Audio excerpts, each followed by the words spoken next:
안녕하세요. 썰라디오입니다. 오늘 소개해드릴 사연은 사랑이라고 믿었던 결혼이 사실은 철저하게 계산된 함정이었다는 사실을 깨달은 한 남자의 이야기입니다. 누군가를 진심으로 사랑했지만 결국 그 사람의 목적은 돈뿐이었다면? 처음엔 몰랐지만 점점 의심이 커지면서 사연자는 결국 모든 진실을 알게 되고 완벽한 복수를 계획하게 됩니다. 당신이 원했던 건 내 돈이었지? 그럼 이제 한 푼도 가질 수 없도록 해줄게. 오늘 사연자는 어떻게 자신의 모든 것을 노린 아내에게 철저하게 복수했을까요? 지금부터 그의 이야기를 들어보시죠. 저는 올해 44, 결혼한 지 7년 차가 된 평범한 남자입니다. 평범하다고는 하지만 저는 꽤 성공한 사업가였습니다. 20대 후반부터 사업을 시작해서 운이 좋게도 성장했고 지금은 몇 개의 부동산과 안정적인 수입을 갖춘 사람이 되었습니다.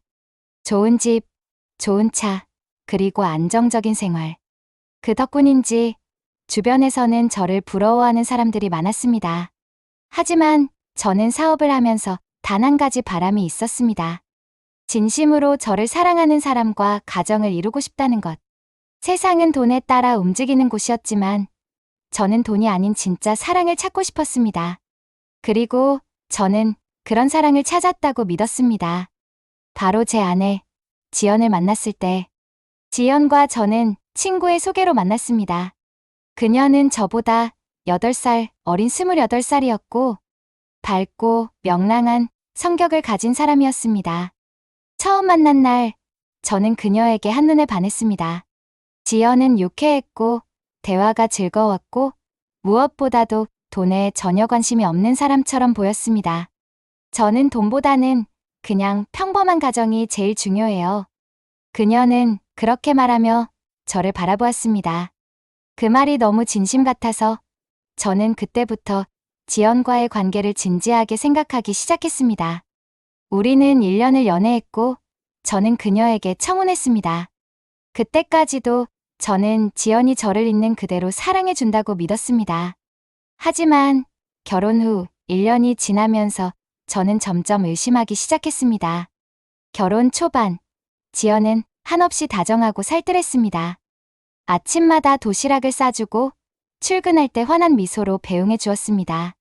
퇴근하고 돌아오면 집안은 항상 깨끗하게 정리되어 있었고 저를 위한 저녁 식사가 준비되어 있었습니다. 완벽한 아내였습니다. 하지만 그런 다정함은 오래가지 않았습니다. 결혼 2년 차부터 지연은 점점 태도가 변했습니다. 여보, 우리 이번에 차 하나 더 바꾸면 안 돼? 이 아파트도 너무 오래됐잖아. 더 넓고 좋은 곳으로 이사 가면 어때? 나도 이제 사업 같은 거 해보고 싶어. 당신이 좀 도와줄 수 있어? 처음에는 단순한 요구라고 생각했습니다. 사람이라면 누구나 더 좋은 것을 원할 수도 있겠다고. 아내가 더 나은 삶을 원할 수도 있겠다고. 그래서 저는 가능한 범위 내에서 맞춰주려고 했습니다. 더 좋은 차를 샀고 더 넓은 아파트로 이사했습니다. 하지만 지연의 요구는 끝이 없었습니다. 우리 부모님께도 용돈 좀 드릴 수 있어? 당신 돈 많잖아. 이 브랜드 가방 정말 예쁘던데. 나도 하나 사주면 안 돼? 내 친구들도 다 해외여행 가는데 나도 가고 싶어. 그때부터 저는 이상함을 느끼기 시작했습니다. 하지만 진짜 결정적인 순간은 지연이 경제권을 요구했을 때였습니다. 여보, 당신도 사업하느라 바쁜데 경제 관리는 내가 하면 어때? 이제 가정, 경제도 신경 써야 하잖아. 나한테 카드랑 계좌 정리할 수 있게 맡겨줘. 그 말을 듣는 순간 저는 속으로 뭔가 이상하다는 느낌이 확 들었습니다. 지연은 예전부터 돈에 관심이 없다고 말하던 사람이었습니다. 그런데 이제 와서 모든 경제권을 넘기라고? 저는 조심스럽게 거절했습니다. 아니야, 그냥 내가 관리할게. 당신은 편하게 지내. 그 말을 들은 순간 지연의 얼굴에서 아주 잠깐 실망한 기색이 스쳤습니다.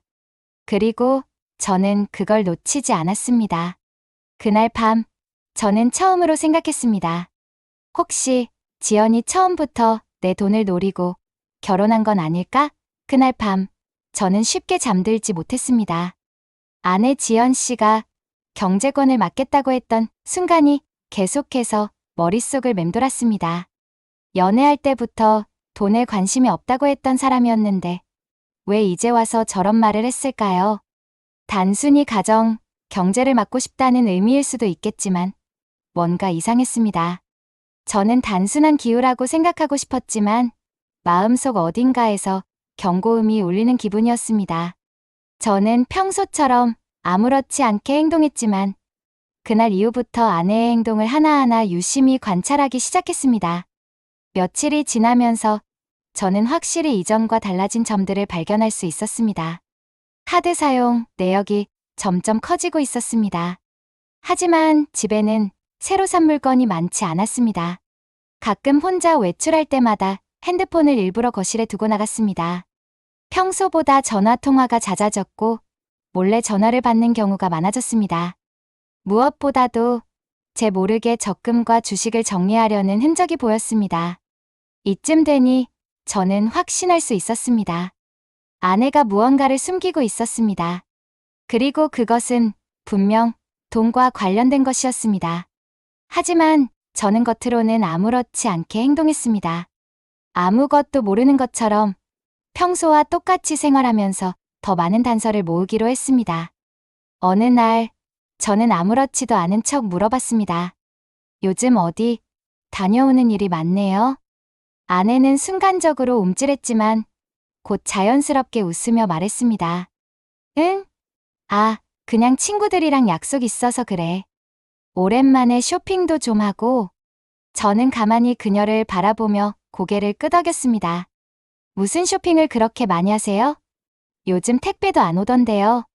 그 순간 아내의 표정이 아주 잠깐 흔들렸습니다. 하지만 곧 자연스럽게 웃으며 말했습니다. 그냥 친구들이랑 같이 보러 다니는 거지. 꼭 다 사는 건 아니잖아. 저는 아무 말도 하지 않았습니다. 하지만 머릿속으로 생각을 정리하기 시작했습니다. 쇼핑을 많이 한다면서 왜 집에 새 물건이 없는 걸까? 그리고 왜 갑자기 적금과 주식을 정리하려는 걸까? 저는 이제 아내가 저를 속이고 있다는 확신을 갖기 시작했습니다. 그리고 확실한 증거를 잡기 위해 움직이기로 결심했습니다. 그날 밤, 저는 조용히 아내의 핸드폰을 살펴보기로 했습니다. 잠든 아내 옆에서 조심스럽게 그녀의 지문을 이용해 잠금을 풀었습니다. 그리고 저는 충격적인 사실을 발견했습니다. 자주 연락하는 번호 목록 중 낯선 남자의 번호가 있었습니다. 카카오톡에서 그 남자와의 대화창이 고스란히 남아 있었습니다. 내용을 보니 명확하게 돈과 관련된 이야기들이 오가고 있었습니다. 오빠, 조금만 더 기다려줘. 내가 정리 다 끝내고 갈게. 당신이랑 살 생각하니까 너무 행복해. 조금만 더 참자. 그 순간 저는 피가 거꾸로 솟는 느낌이 들었습니다. 제가 돈을 벌어와서 가정을 꾸리고 있다고 생각했는데 아내는 그 돈을 들고 다른 남자와 새 출발을 계획하고 있었다는 말인가요? 저는 핸드폰을 조용히 내려놓고 깊은 숨을 내쉬었습니다. 아내는 아무것도 모른 채 편안하게 자고 있었습니다. 하지만 저는 그녀의 얼굴을 보면서 더 이상 이 여자를 믿을 수 없다고 확신했습니다. 그 다음 날, 저는 출근하는 척 집을 나섰습니다. 그리고 아내가 무엇을 하는지 확인하기 위해 몰래 그녀를 따라가 보기로 했습니다. 1시간 정도 지나자 아내는 차를 타고 외출했습니다. 저는 멀리서 그녀를 따라갔습니다. 그리고 저는 믿을 수 없는 광경을 목격했습니다. 아내는 낯선 남자와 함께 호텔 라운지에서 만나고 있었습니다. 그들은 마치 연인처럼 서로 다정하게 웃고 있었습니다. 저는 가까이 다가가 그들의 대화를 엿들었습니다. 정말 다 정리된 거야? 남자가 조용히 묻자 아내는 피식 웃으며 말했습니다. 응, 거의 끝났어. 이제 적금도 정리했고 카드도 조만간 내 명의로 바꿀 거야. 이제 경제권만 가져오면 돼. 당신이랑 해외로 떠나는 것도 문제 없어. 그 순간 저는 핸드폰을 꺼내 그 장면을 동영상으로 찍었습니다. 아내는 완벽히 저를 속였다고 생각했겠지만 사실은 제가 모든 걸 알고 있다는 걸 그녀는 모르고 있었습니다. 저는 조용히 촬영을 마친 뒤 호텔을 떠났습니다. 그리고 차에 타자마자 생각했습니다. 아내는 이제 완전히 끝났습니다. 저는 바로 행동하지 않고 더 철저하게 준비하기로 했습니다. 이제부터는 제가 이 판을 주도할 차례니까요. 그날 밤, 저는 아무렇지 않은 척 집에 돌아왔습니다. 아내는 평소처럼 저를 맞이했고 싱글벙글 웃으며 물었습니다. 여보, 오늘 일찍 왔네요? 응, 일이 생각보다 빨리 끝나서. 저는 평소와 똑같이 행동하며 아내와 저녁을 먹었습니다. 그녀는 언제나처럼 밝게 웃으며 대화를 이어갔습니다. 하지만 저는 이제 그 미소가 다르게 보였습니다. 이 여자는 지금 내 돈을 챙겨서 다른 남자와 도망갈 준비를 하고 있다. 그리고 나를 완벽히 속였다고 믿고 있다. 그러나 아내는 몰랐습니다. 사실은 내가 모든 걸 알고 있다는 걸. 그리고 이제부터 저는 이 판을 완전히 뒤집을 계획이었습니다. 아내를 단순히 들이받고 끝낼 생각은 없었습니다. 그렇게 하면 그녀는 변명할 기회를 잡을 것이고 오히려 감정적으로 몰아가며 피해자인 척할 가능성이 컸습니다. 저는 아주 차근차근 완벽하게 그녀를 무너뜨릴 계획이었습니다. 우선 첫 번째 단계, 아내가 모르는 사이에 경제권을 완전히 차단하는 것. 저는 다음 날 은행을 찾아갔습니다. 공동 계좌 해지 및 아내 명의의 카드 사용 정지, 제가 관리하던 모든 재산을 제 개인 계좌로 이체, 아내 앞으로 나간 보험, 적금 등 해지, 그렇게 몇 가지 조치를 마친 뒤 저는 아내가 어떤 반응을 보이는지 기다려보기로 했습니다. 그리고 예상대로 아내는 며칠 후 조용히 다가왔습니다. 여보, 나 카드가 갑자기 정지됐나 봐. 무슨 일이지? 저는 태연하게 웃으며 대답했습니다. 아, 내가 요즘 지출을 줄이려고 카드 한도를 좀 줄였어. 우리 돈 관리를 다시 해야 할 것 같아서. 아내는 순간 당황한 표정을 지었지만 곧애써 웃으며 고개를 끄덕였습니다. 아, 그래요? 뭐 그렇겠죠. 하지만 그녀의 표정에는 불안감이 스쳐 지나갔습니다. 불안해하겠지. 당연히 그래야지. 그리고 두 번째 단계, 아내의 모든 움직임을 추적하는 것. 아내는 제가 모르는 사이 계속해서 다른 남자와 연락을 주고받고 있었습니다. 그리고 저는 그녀가 또다시 그 남자를 만나러 갈 것이 분명하다고 생각했습니다. 그래서 저는 조용히 탐정을 고용했습니다. 아내의 동선 파악 및 모든 외출 기록 확인, 호텔 예약 내역 및 카드 사용 내역 추적, 그 남자의 신상, 정보까지 파악. 그렇게 몇 주 동안 아내의 모든 동선을 분석했습니다. 그리고 놀랍게도 그녀는 단순한 외도를 넘어서 이 남자에게 돈을 보내고 있었다는 사실을 확인할 수 있었습니다. 이 여자, 단순히 도망치는 게 아니라 내 돈을 그 남자한테도 흘려보내고 있었다고? 그 순간 저는 더욱 확신할 수 있었습니다. 이건 절대 그냥 넘어갈 수 없는 문제다. 그리고 마지막 단계, 결정적인 순간, 모든 걸 폭로하는 것. 그날 밤, 저는 집에 돌아와 아내에게 다정하게 말을 건넸습니다. 여보, 우리 오랜만에 여행 갈까? 아내는 깜짝 놀라며 눈을 반짝였습니다. 정말요? 어디로요? 응, 제주도. 요즘 우리 너무 바빴잖아. 한번 조용한 곳에서 둘만의 시간을 보내는 것도 좋을 것 같아서. 아내는 환하게 웃으며 고개를 끄덕였습니다. 와, 너무 좋아요. 언제 가요? 다음 주 주말. 그녀는 신나 보였습니다. 아마도 그녀는 이렇게 생각했을 겁니다. 아, 이제 경제권도 다시 찾을 기회가 오겠구나. 하지만 그녀는 몰랐습니다. 그 여행이 그녀를 완전히 무너뜨릴 무대가 될 것이라는 사실을. 그리고 드디어 제주도에서의 결전의 날. 저는 비행기에서 내리자마자 렌터카를 빌려 아내와 함께 숙소로 이동했습니다. 고급 리조트를 예약했기에 그녀는 더욱 들뜬 기분이었습니다. 하지만 방에 들어선 순간 저는 조용히 노트북을 꺼내 테이블 위에 올려놓았습니다. 여보, 이거 좀 볼래? 아내는 의아한 표정으로 노트북 화면을 바라보았습니다. 그리고 순간 그녀의 얼굴이 창백해졌습니다. 노트북 화면에는 그녀가 호텔에서 낯선 남자와 함께 있는 사진과 그 남자에게 돈을 이체한 내역, 그리고 모든 증거 자료가 펼쳐져 있었습니다. 그녀는 아무 말도 하지 못했습니다. 손은 떨렸고 얼굴은 하얗게 질려 있었습니다. 이건 뭐예요? 그녀는 떨리는 목소리로 물었습니다. 그러자 저는 조용히 웃으며 대답했습니다. 이게 뭔지 정말 모르겠어? 아내는 한참 동안 아무 말도 하지 못했습니다. 그리고 저는 한마디를 덧붙였습니다. 내가 무슨 짓을 했는지 이제 다 알게 됐어. 아내는 멍하니 노트북 화면을 바라보고 있었습니다.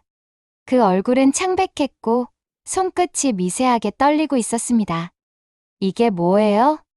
그녀는 떨리는 목소리로 묻더군요. 하지만 저는 대답하지 않았습니다. 그냥 조용히 노트북을 돌려 그녀에게 좀 더 가까이 보여주었습니다. 호텔에서 그 남자와 함께 있는 사진, 그 남자에게 돈을 이체한 내역, 카카오톡 메시지, 캡처본. 한눈에 봐도 이 모든 증거가 무엇을 의미하는지 명확했습니다. 그녀도 알고 있었습니다. 아내는 손을 떨며 화면을 넘기더니 이내 머리를 감싸 쥐었습니다. 이건 오해야. 아니, 내가 설명할게. 그녀는 급히 말을 이으려 했지만 저는 단호하게 잘랐습니다. 설명? 뭘? 내가 내 돈을 빼돌려서 다른 남자랑 도망치려고 했다는 걸? 아니면 내가 모르는 사이 내 돈을 그 남자한테 보내고 있었다는 걸? 아내는 다급한 얼굴로 저를 쳐다보며 고개를 저었습니다. 아니야, 아니라고. 여보, 내가 그럴 리 없잖아. 그냥 친구였어. 그 사람이 잠깐 어려운 상황이라서, 그래서 내가 조금 도와준 것뿐이야. 저는 코웃음을 쳤습니다. 잠깐 어려운 상황이었는데 몇 천만 원을 보내준다고? 그녀는 말을 잇지 못했습니다. 하지만 저는 여기서 끝낼 생각이 없었습니다. 노트북 화면을 닫고 가방에서 서류 한 장을 꺼내 아내 앞에 던졌습니다. 이혼 서류야. 이미 변호사와 다 상의했고 내가 여기 도장을 찍으면 바로 진행될 거야. 아내는 경악한 얼굴로 서류를 내려다보았습니다. 이혼?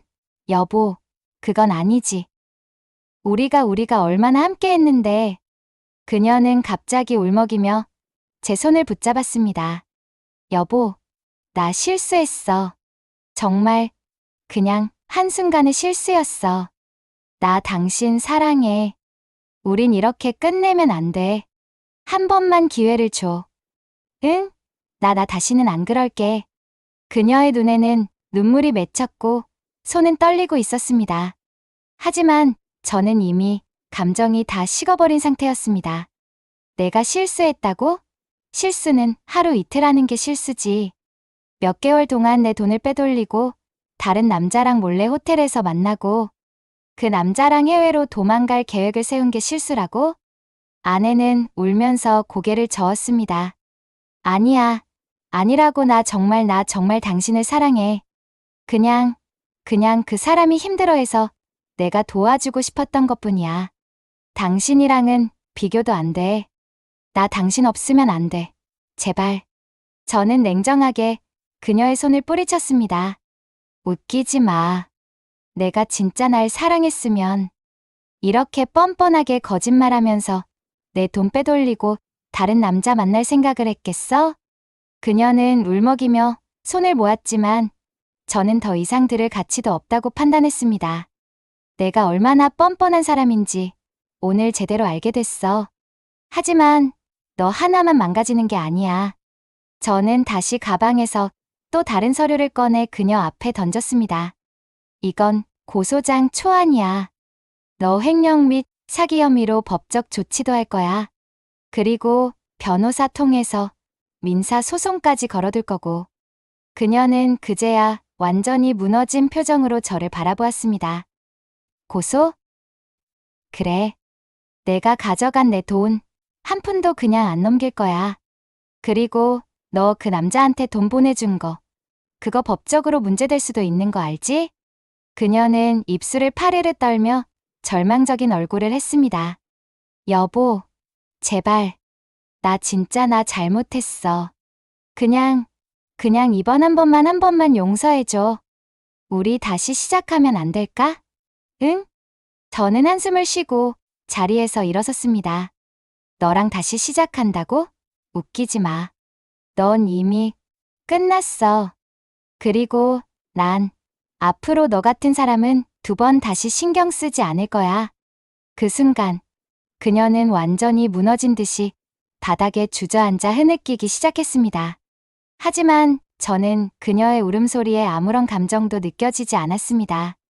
그녀가 지금 흘리는 눈물은 후회의 눈물이 아니라 자기가 잃어버린 돈과 안정된 삶에 대한 미련의 눈물이라는 걸 알고 있었기 때문입니다. 저는 짐을 정리하며 마지막으로 그녀를 내려다보았습니다.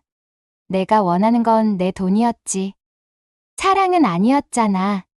그리고 저는 방을 나섰습니다. 그 후 저는 모든 법적 조치를 진행했습니다. 아내는 결국 모든 걸 잃고 그 남자에게도 버림받았습니다. 그렇게 쫓기듯 떠나고 저는 다시 혼자가 되었습니다. 하지만 후련했습니다. 오랜만에 느껴보는 자유. 진짜 사랑을 속인 사람에게 철저한 대가를 치르게 했다는 만족감. 그리고 얼마 후 저는 진짜 사랑을 찾게 되었습니다. 이번에는 돈이 아니라 진심을 보는 사람을요. 이렇게 사연자의 이야기가 끝났습니다. 사랑이라고 믿었던 결혼. 하지만 결국 돈을 노리고 접근했던 아내의 배신을 마주하게 된 순간 사연자는 감정적으로 대응하지 않고 치밀한 계획을 세워 완벽한 복수를 성공시켰습니다. 아내는 모든 걸 잃었고 사연자는 더 이상 그녀에게 휘둘리지 않고 새로운 인생을 찾아 나섰습니다. 결국 진정한 승자는 돈이 아니라 신뢰를 지킨 사람이었습니다. 여러분이라면 이런 상황에서 어떻게 대응하셨을까요?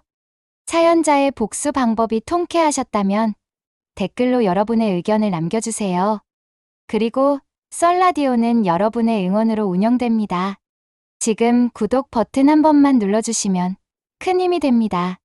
바로 취소해도 좋으니 한 번만 눌러주시면 감사하겠습니다. 그럼 다음에도 더 흥미롭고 통쾌한 이야기로 돌아오겠습니다. 들어주셔서 감사합니다.